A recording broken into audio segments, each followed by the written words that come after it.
તાપી જિલ્લા પોલીસ અધિક્ષકની આગેવાનીમાં cyber crime અંગેની પ્રેસ કોન્ફરન્સ યોજાઈ, જેમાં સાયબર ફ્રોડ અંગે જાગૃતિ અપાઈ। તાપી જિલ્લા પોલીસ અધિક્ષકની આગેવાનીમાં આજે સાયબર ક્રાઇમ અંગેની પ્રેસ કોન્ફરન્સ રાખવામાં આવી હતી। સાયબરના વધતા જતા ગુનાઓને ડામવાને માટે અને લોકોને એનો ભોગ બનતા અટકે તે ઉદ્દેશ્યથી પોલીસ વિભાગ દ્વારા જનજાગૃતિના ભાગરૂપે એક પ્રેસ કોન્ફરન્સનું આયોજન કરાયું હતું। સાયબર ક્રાઇમના વધતા જતા વ્યાપારને અટકાવવાનું માટે અને લોકો ખોટી રીતે એનો ભોગ ન બને તે માટે અને જો ભોગ બને તો સાયબર ક્રાઇમ વિભાગ દ્વારા ટોલ ફ્રી નંબર 1930 પર પોતાની અરજ આપી શકે અથવા નજીકના પોલીસ વિભાગને જાણ કરી શકે છે।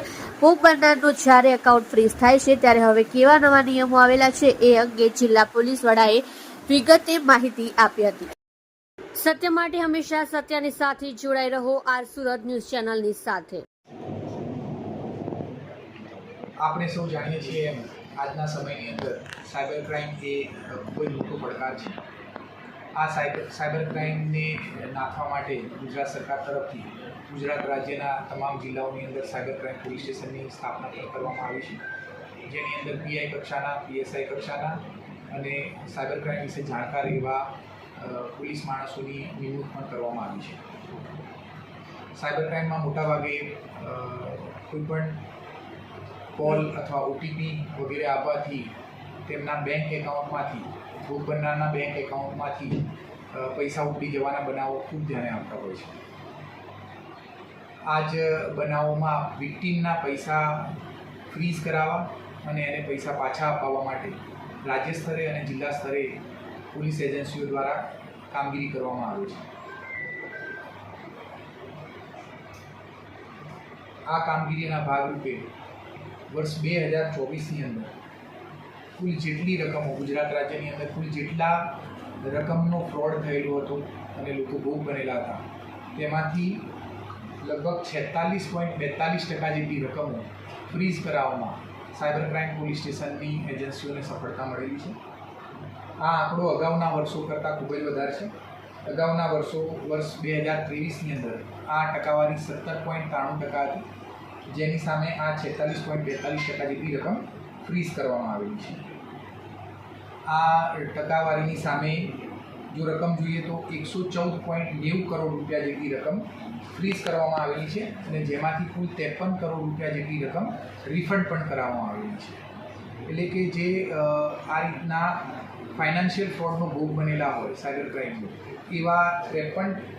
એવા લોકોની કુલ 53 કરોડ રૂપિયા રકમ તેમના ખાતાઓમાં પરત કરી દેવામાં આવેલી છે। અને આ જ સરખામણી જો આપણે જિલ્લા વાઇઝની જોઈએ તો તાપી જિલ્લાની અંદર કુલ 97 લાખ જેટલી રકમ ફ્રીઝ કરાવવામાં આવેલી હતી અને તેમાંથી લગભગ 24 લાખ જેટલી રકમ પોતપોતાના એકાઉન્ટમાં પરત કરી દેવામાં આવેલી છે।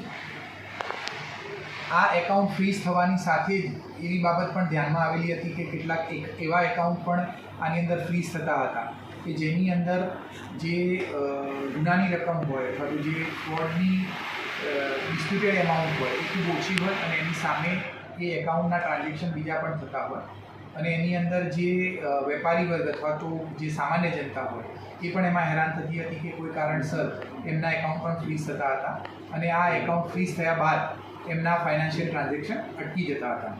તો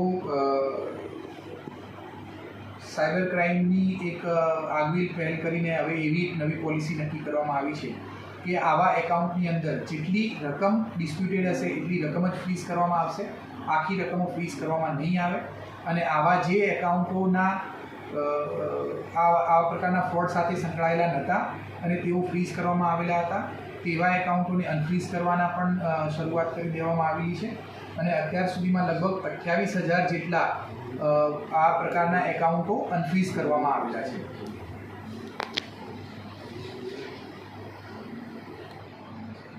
આમ હવે પછીથી જે પણ એકાઉન્ટમાં જે રકમ ડિસ્પ્યુટેડ હશે એટલી જ રકમ ફ્રીઝ કરવામાં આવશે, આખી રકમ ફ્રીઝ કરવામાં નહીં આવે અને જે વિક્ટીમ એવા છે કે જેમના ખાતામાંથી આ રીતે ફ્રોડ થઈને પૈસા ગયેલા છે તો એ લોકોના ફ્રીઝ થયેલા નાણાં પણ પોલીસની મદદથી કોર્ટના હુકમ દ્વારા એમને પરત અપાવવામાં આવેલી છે। તો આ બંને બાબતોએ આ મીડિયાના માધ્યમથી હું તમામ તાપી જિલ્લાની જનતાને પણ એક અપીલ કરીશ કે તમારી સાથે જો આ પ્રકારનું કોઈ ફ્રોડ થયેલું હોય, તમારા નાણાં ફ્રીઝ થયેલા હોય, તમારું એકાઉન્ટ ફ્રીઝ થયેલું હોય તો એ તાત્કાલિક સાયબર ક્રાઇમ પોલીસ સ્ટેશનનો સંપર્ક કરવો. અને જો તમારા નાણાં કોઈ ફ્રીઝ થયેલા હોય, જો તમારા ધ્યાન પર હોય અને તમને પરત ન મળેલા હોય તો તે પણ તમે સાયબર ક્રાઇમ પોલીસ સ્ટેશનનો સંપર્ક કરો અને કોર્ટના હુકમ બાદ તમારા એ નાણાં તમે પરત મેળવી શકશો. Thank you.